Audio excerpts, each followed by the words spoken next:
kind of dropped in at a time when the radical nature of proposals that we were faced with, the intensity that we've been faced with, have been perhaps the toughest 6 months for 20 years. I don't know.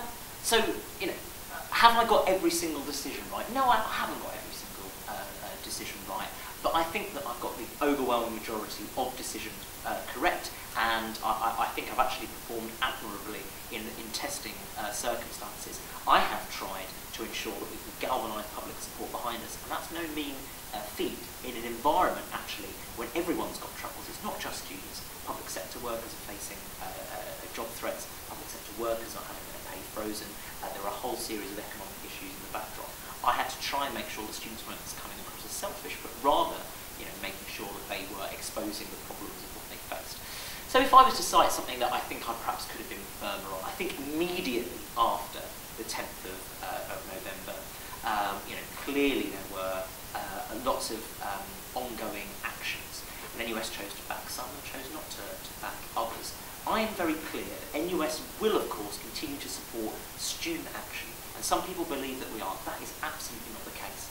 But any action has got to meet 3 criteria. I've got to be assured that the organisers of student protests are taking responsible steps to make sure that it remains safe. I've got to make sure that if it turns violent, the organisers of that protest take the leadership and the humility and the responsibility to criticise violence in the way that I had to after our demo. And thirdly, we've got to be clear about what the campaign objectives of any active demonstration are. Now, if something meets those 3 criteria, I'm happy for NUS to be signed up toward it. If I'm critical of myself, probably that I've been too hard on myself, and I've been prepared to be public about some of those things. Some people think I should never have done that. I should have just been bolder and kind of more belligerent. That's not really my style, but let's think about something positive. So where would you say, what was your high point? What was the thing that you want to be remembered for this year?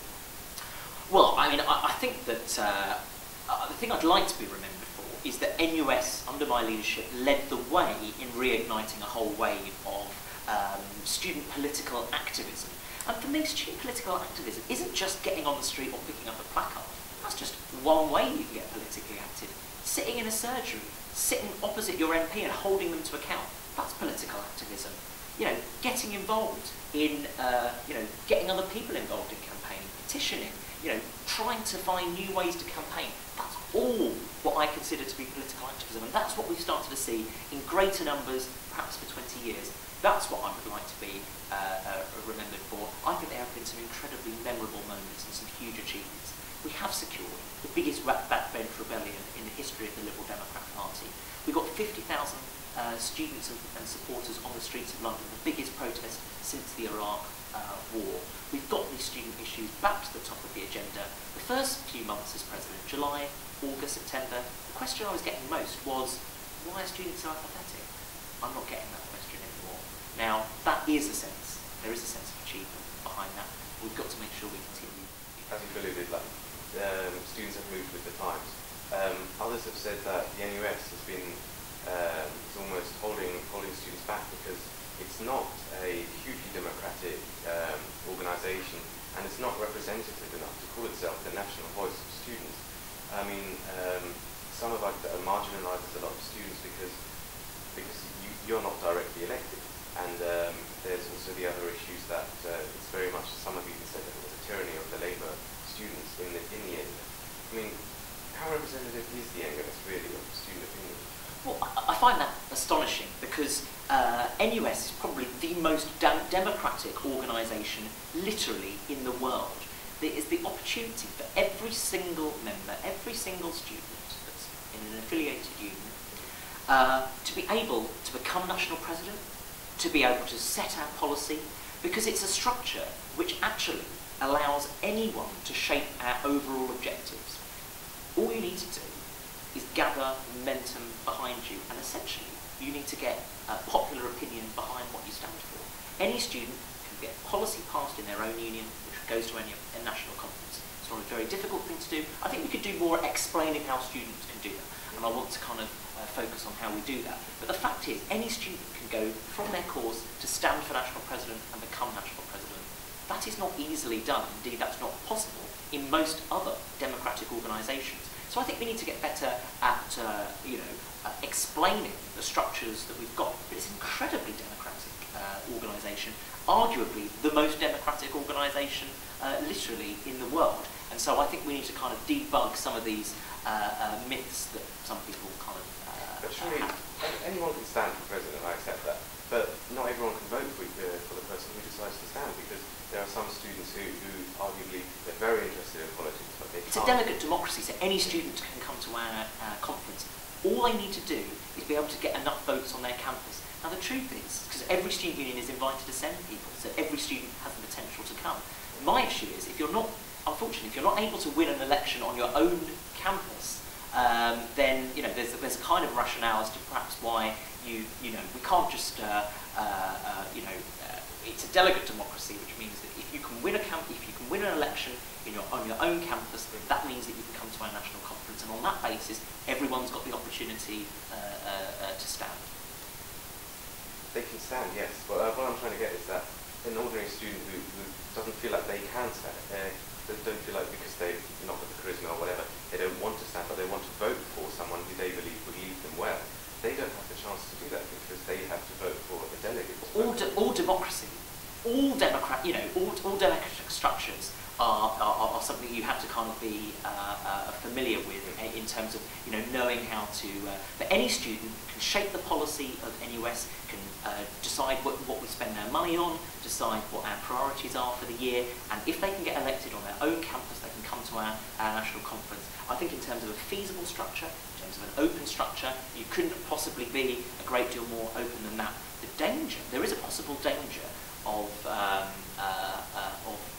I suspect if we opened it up where every single student had a vote, which is what some largely Tory students are calling for, it would be an absolute gift to the political factions. And actually that's not what I want to see. I haven't stood from a political faction, and I'm not a member of a political faction. I stood as an independent to become NUS president. And I believe if we have every single student voting, it would be the organisations that could organise on every single campus that would win. So you'd get the Conservative Party organising on every single campus, and you'd start getting the political parties taking control of NUS, which I think would not necessarily be in the interest. You would equally get the Labour Party, Liberal Democrats, and others as well. I'm not kind of blaming the Tory students. So I think we've got an excellent structure, which means that if you're popular enough to win a delegate election on your own campus, that means that you can get to national conference and become president if you choose. For re-election. And we're just wondering, what makes you the right man for the job to lead the NUS in other years? Well, clearly there are some huge decisions that have been taken this year, but let's remember all that the government really have passed through Parliament at the moment is that they've raised the fee cap to £9,000. They've made a series of promises about other things that they might do, like a provision of the bursary scheme, like pushing up the interest rate, like making sure that the threshold of repayment goes up to £21,000. These are all yet to be finalised, and actually, given that I've been all over the detail of what we've been examining, I've shown that when I need to be able to get people onto the streets, I've been absolutely able to do that. I think I've been able to lead the organisation to its highest prominence that we've had for years. And so on that basis, and in terms of a clear vision for where I think we need to go next, that's why I'm going to be standing for a second year. And I look forward to, and the nature of democracy is, I absolutely, of course, look to challenges as well. I want to be able to debate, where the direction of the organisation should be going to next. And I'm confident that we need to make sure that we don't just rely on direct action, we don't just rely on lobbying. An effective campaigning organisation is one that's nimble and agile and innovative and actually combines all of those things together to make sure that critically we're fighting for the rights of students based on democracy, based on popular beliefs, and not those of fringe mentalities from the electoral right.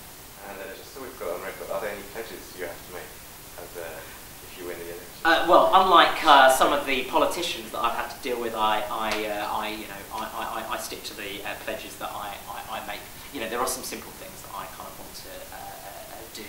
I don't know whether I frame them as pledges, but these are things that I want to do. I want to make students feel a greater affinity with NUS. I do think there are some things that we can do to make sure we have a better campus presence. And that relies on working with students' unions as well, to make sure that they're reaching out to their members as well. Because if they can't reach their members, then it is harder for NUS to do that. So I want students to know how they can shape our priorities and get involved. but I also want to see NUS being at the vanguard of making sure that every single student knows if their quality of experience isn't good enough, NUS is fighting for them, for better quality of feedback, for better contact time, for a greater quantity of contact if that's what they want, to make sure you're getting value for money, the end of hidden course costs as far as we can get that, transparent information about where you might want to study and what you might want to study.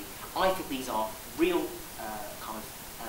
things that we can win on in the next 12 months that I think will transform the lives of students, and that's where I want to be a part of it.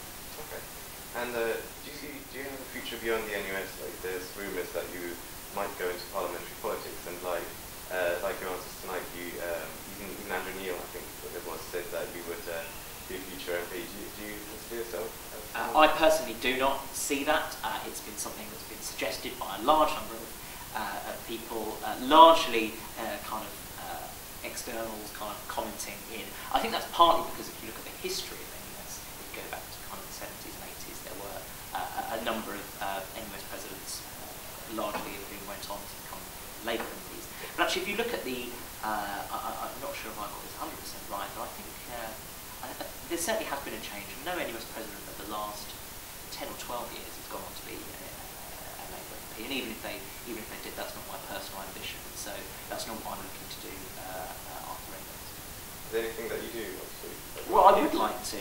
I do care. I care about kind of the role of education, access to education, and increasingly kind of how we can make sure that there are improvements to not just the university and college system, but actually much before that. So I would love to. I love campaigning, and I love the formulation of policy, and I love kind of being able to put that out into the media to try and galvanise public support.